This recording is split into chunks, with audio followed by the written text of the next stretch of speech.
Alright, on the ropes out here at Upton with the coaches of GERVONTA, Tank Davis. I got Coach Calvin Ford, Coach Kenny Ellis. What's good? What's up, man? What's happening, man? Taking it day by day.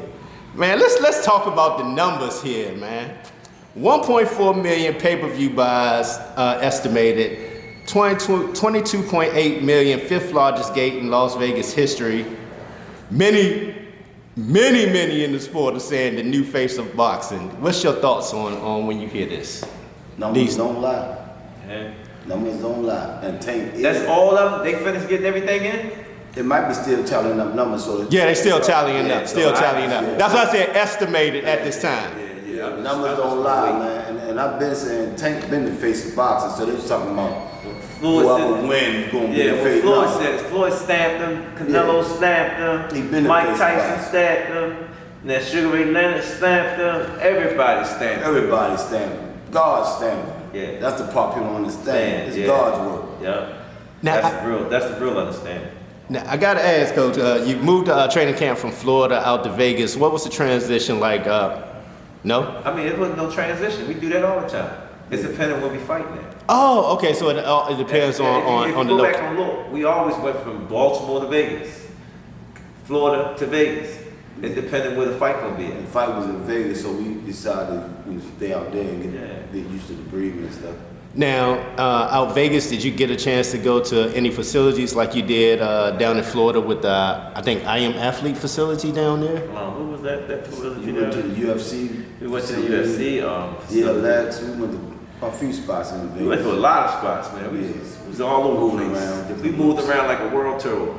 Now, okay, I gotta ask you about that, about the moving around, because I saw you did when you were doing reflections at the camp house with the Rise podcast, talking about that, about the conversation you had at Floyd when y'all had moved from Floyd's gym to another location. Yeah, that was do good. you want to expound on that? Because that was a great. There's nothing to really expound on. Floyd just wanted to talk to Tank, so he made it a decision to actually so-called put us out the gym, but it actually worked for us in our favor because we got everybody away from his distraction and everything, and just kept on working like we was doing.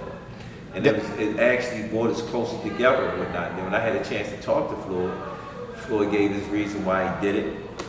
And it is what it is, and the results came out the way we wanted it to come out. You know what I'm saying? He won, he understands God bless the child, he have his own, and we still gonna do business. We don't need paperwork to do business, you know what I'm saying? Especially when it's good business. Business is business. You know? And you've always, y'all have always talked about that, you know, the dynamics of Floyd and Tank. You don't get into that because of the relationship that they have. And to see him there fight night to show his support for Tank after every That debate. means my man Floyd was listening. Thank you again, Floyd. That's all I can say. He showed up when he was supposed to, and he was there with us as a team. You know what I'm saying? We've been doing this, you know what I'm saying? I try to explain to that. Floyd and Tank is just like the same thing. You know what I'm saying? I tell Tank, Floyd and Al is just like the same thing. You know what I'm saying? Al been leading their careers, their life. You know what I'm saying? And so when you see two African Americans, almost similar backgrounds, you know what I'm saying? You know, come together and make things happen as a unit, that's great. And that's what people missing out on. You feel what I'm saying? Again, like I said, I thank Floyd for being there. I thank Floyd for being, how would I say, a wise man and looking at his mistakes. Boy, I wouldn't even call it mistake, but just teaching the youngins, like, you know, you gotta stand on your 10s. And Tank stand on his 10s. You know what I'm saying? That's another push of being a man. Would you say in a way it's sort of like the passing of the baton? The Tom Benford, that was passing of the gun that night. That was passing of the gun. You know what I'm saying? It was when Ron let him know, like, yo, and class act to Ron, man, because he sit there and said, man, Tank be the shit. You know what I'm saying? They changed numbers and whatnot. It is what it is. Good fight. He brought the best out of Tank. Tank just actually going through his levels. He's going through his levels to become who he is. I ain't saying who you are no more, who you is. Yeah, see, that's why I go back to what you said about the Floyd situation, and what I mean by it is the passing of the baton is now that he's not, you know, officially with Mayweather, but they're still in partnership and agreements to do certain things. What I meant by the passion, that now that you have the knowledge that I've instilled in you, now it's your time to run with it. So you be prepared to be in that position when the next generation comes, that you can also now pass that baton and that knowledge that I'm giving you on to the next generation. Right. That's how it's supposed to be. That's how it is. You know what I'm saying? Like I said again, I thank Floyd. He listened to reason. He listened to 2 minutes. And I talk to Floyd. I talk to Floyd. Floyd talks to me. You know what I'm saying? He started laughing at me, shaking his head and said, "Yo, you funny." You know what I'm saying? And a lot of people see Floyd and get starstruck. Yeah. But Floyd put his pants on the same way we put out. Yeah. You know, he just had more money than we did. You know, but we still men at the end of the day. You know. He talks to us. You know what I'm saying? You know, everybody be like, he's just a regular person. Floyd has his ways, but you have to understand. With anybody, everybody got their ways and whatnot. But if you understand the person and know where they at, but you at the same time, you're a man too. Talk to him.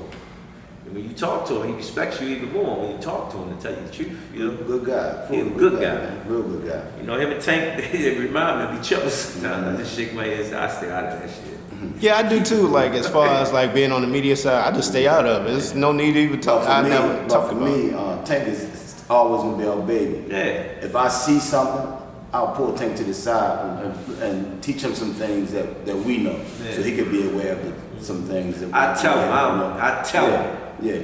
He either gonna do it or he ain't. You know. He either gonna listen or he ain't. But at least I did my job. I told him. Yeah. I mean, there might be some tricks that he's not aware of. Yeah. And I say, look out for this, look out for that. So when they hit him, he'll be aware of it. That's what you put, because at the end of the day, that's still our There's baby. a lot of games in boxing, you know. You know, speaking on that, Coach, the game plan put together going against Ryan. Perfect camp. What did you see in your film study as you were looking at Ryan? Some of the things that you saw that you could expose. Number one, his chin is in the air.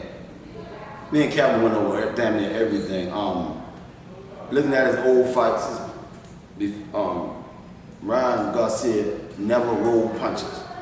We went over that in camp. He never slipped a roll, so you don't even have to look. Anything over his shoulders here, he gonna hit it without looking. There was so many flaws he had, you know. His range, he didn't have good range, you know. Everything he did wrong, we basically went over, you know.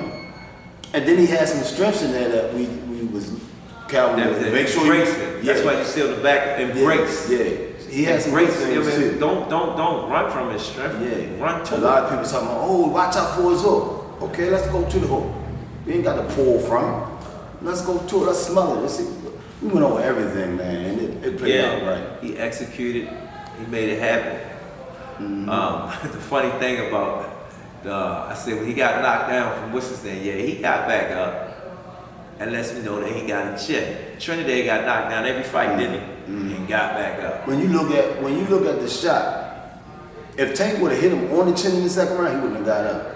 It caught him in the nose and the face. It stung him, but if that punch would have landed on the chin, lights out. He got up, and he was, you know, but he wasn't wild. His equilibrium wasn't sure. But then we went to Plan B. Plan B. And it worked. Yeah. Matter of fact, I want to talk about that on the All Access. I heard you when they go to the body viciously. Attack that body viciously. Early. And it worked. Now, I also I have to ask you about this because a lot of people on what's that, the YouTube media podcast stuff was talking about this, where Ryan and Goosen were talking about did he catch you? Or something about in that rib. A touch from God. Yeah. Did it hit that rib part at all, Ryan? Yeah. I knew it.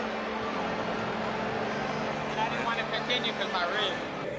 I guess they were trying to make a suggestion that he was injured pre-fight. Have you heard any talks about that? Listen, if you watch Ryan before he got stopped, he had no problems. He was winging shots, no problem with his torso. He hit Tank to the body, Tank hit him to the body, was no problem. When Tank caught him with that clean, that's when he submitted. So all that's some bullshit, you know. They always try to find things to discredit this young man. Keep doing it, to tell you the truth. I like when y'all do it. Now, what was your thoughts on them not being there with him after the fight? Because according to Oscar De La Hoya, he said he had received death threats. Now, keep in mind, I've been to many of fights. You know how much security be at the fights? Matter of fact, that's the safest place to be. That's the safest place to When be. you rolling with a crew and you get death threats, and we still going to the press conference.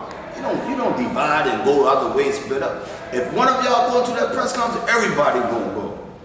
So that's all BS. It's all BS. I don't know. Like I said again, they shared that same energy all the way through. That's it. They had the same energy, you know. But again, If he went to that press conference, they was supposed to go to that press conference. Ron's family was there. His mom and dad.